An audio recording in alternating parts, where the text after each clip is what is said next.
Jim Jordan is sweating out the head of FEMA for their passing over any houses in need in North Carolina that had Trump signs. Welcome to Doug in Exile. This is where the happy patriots are. Part of why we're happy is we have guys like Jim Jordan fighting for us against a giant Leviathan bureaucracy. This lady's tone will bug you.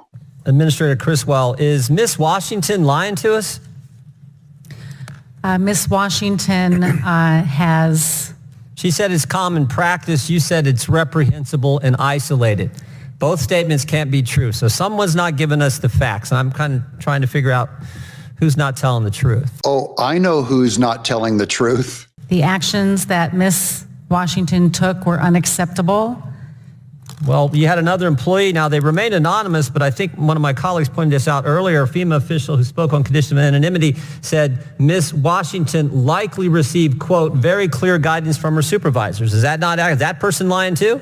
I have not received any evidence outside of the screenshot that Ms. Washington directed. So those her two team. people are wrong. They're not telling the truth to us. We are currently investigating. And that tone that she has, we are currently investigating this. It's under investigation. We cannot comment. That's the same tone that we heard when Merrick Garland was being sweated out, Alejandro Mayorkas, Christopher Wray. This is the first order of business when you become a bureaucrat, is you learn how to talk this way. They're like unemotional mannequins or robots that just go, I was just following orders. That is not our policy, of course. But that's not what you said. You said this is isolated, reprehensible, hasn't happened. This is the only time. And they're saying, nope, nope, nope, it's commonplace. I am saying that FEMA's mission is to help all people. Well, let's look at maybe the best evidence we have is the actual screenshot. Can you put the screenshot up on the screen? Let's look at what the text message said. Now, before we get to the text message, I just want to say she doesn't seem angry. Jim Jordan always seems angry, but she's not animated going, yes, Jordan, we are going to get these people and we are going to bust them. It's like this unemotional, we're not going to do anything about this. The text message said, implement best practices. Like, this is the best practices. We're going to implement them. And they talk about making sure you're going in pairs or with more than one person, avoid the Trump homes, drink your water, take your towel, coconut waters. So stay hydrated, walk with someone else, and don't go to the Trump homes. It seems pretty common and matter of fact in the actual evidence we do have, the text message itself. And this was what I thought when I first read this text message, when we first brought this out about FEMA. It looks like it's normal bullet points. It's buried right in there. Common, exactly like the other ones. Bring water, avoid Trump homes or homes with Trump signs. I mean, all I thought was, if they were going to be this evil and this bad, why would they be this public about it if it wasn't a common policy? But you're still saying Miss Washington and this other person aren't telling the truth. When I received this text message, it was not in accordance with the way we conduct business at FEMA, and I directed Even though it said best practices, even though it said stay hydrated, which everyone would agree with, even though it said go in pairs, which everyone would agree with, even though it said bring a towel, make sure you're covered. I mean, it said coconut water is the best way to stay, even though it said all those practical things, the part about avoiding the Trump homes, that's not a best practice, that's not commonplace. Is that what you're saying? That is nowhere in our policy, and it's nowhere in their policy other than in that text message. And so they're going to get to the bottom of that, is going to end up revealing everything. And the more witnesses they get, the more it's going to stack up against her that this was some kind of an official text message from someone above Miss Washington, who's the original whistleblower on this. Can't speak to I'm not saying it's in your policy behind what Miss Washington did. But it was, okay, now her supervisor, this Mr. Hershey, have you talked to him and to find out if he knew this was happening? I understand that he was in her chain of command, and this is under investigation. Have you talked to there's 13 people on this text message. Have you talked to all 13 of those individuals?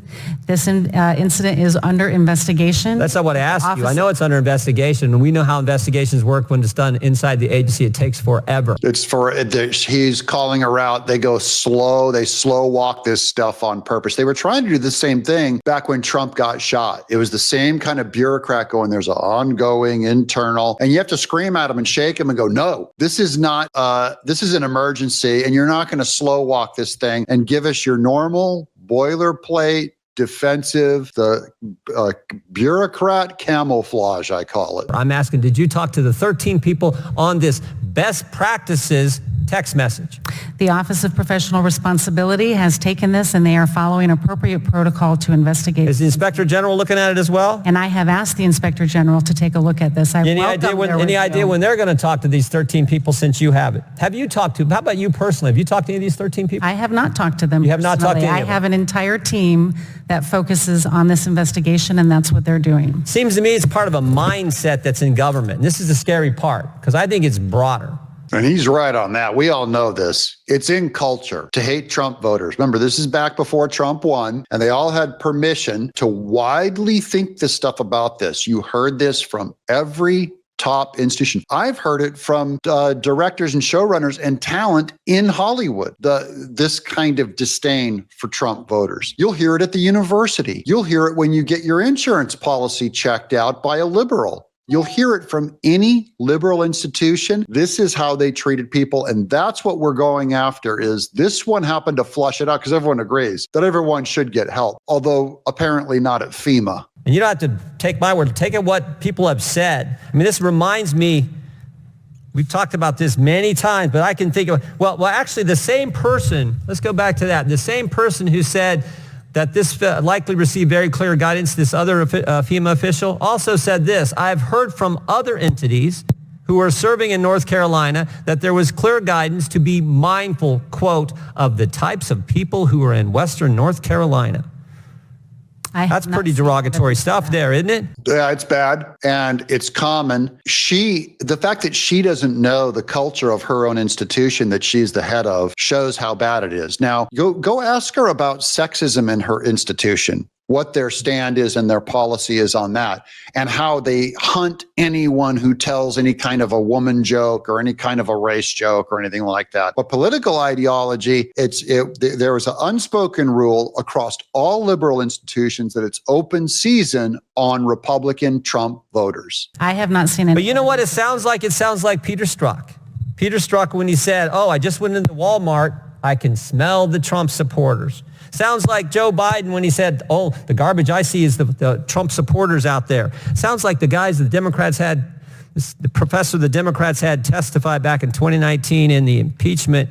Conservatives, especially very conservative people, tend to spread out, perhaps because they don't even want to be around themselves. This disdain, this mindset that's in the government where everyone's deplorable, everyone's garbage, everyone is, smelly people at Walmart, and be mindful of those people in Western North Carolina. That's what it sounds like. This goes, he quoted deplorables. That goes all the way back to Hillary in 2016. Basket of deplorables. It also goes back to Obama when they said these people who cling too closely to their God and their guns. See, those are cultural statements about half of America, the voters. A strong response to the oppression of our individual rights, liberties, and freedoms as Americans, regardless of color or creed or political affiliation or where you stand upon the economic strata, what your background is or your heritage. All of us should be counted as Americans equal as we move forward through the course of our life on our journey, and we should not face obstructions that are baked into our government bureaucracies that exclude citizens strictly based upon their color, their heritage, their creed. So it shouldn't surprise anyone this is in FEMA. This should horrify her, but instead, to her, she's more preoccupied with covering it up and making it go away than to do something about it. If she was really an honest broker in this, she would be working with Jim Jordan to try and get to the bottom of this thing. She hasn't even talked to the 13 other people on that text message. I would personally call them if that was happening in my department. I don't care how far down the chain they were, how high up the chain I was. The buck stops with you. And she let it go, and now she's going to throw anyone else under the bus but herself. She will not take responsibility. In the military, it's the blame always goes up. When you're up at the top, you do not send the blame down to the grunts and the troops. That's not what a leader or a good manager does. It's my responsibility for what happens all the way down to the bottom. And again, the best evidence is the text message we have, which reinforces that mindset that we have seen from so many people in our government. The actions directed by Ms. Washington are unacceptable. And when I received this text message, I directed her termination. Do you have any idea who this other, who this other official is? I do not, and if you have that information, Congressman, please share it. I don't have it. You're the one who's got it. You're the one who hasn't talked to the 13 people on the text message. It has not been raised to me. Who's doing the investigation? Criswell of FEMA? It's not my job. It's your job. Have you talked to him? She goes, no, but have you talked to him? Do you have the information? Oh, what a mess. She should resign in shame. Just out of respect for any dignity about FEMA, she shows that she doesn't care about the reputation of FEMA just in keeping that job. Tell me heads are going to roll for this.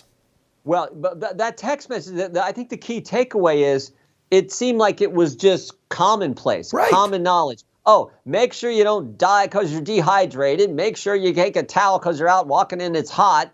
And of course, make sure you skip the Trump houses, the houses with a Trump sign on their lawn. So, a matter of fact, because remember that the director of FEMA said that this was an isolated incident. It is wrong. It's reprehensible. Sure. And of course, Ms. Watchison, who sent the text message, she says, no, this is basic common practice.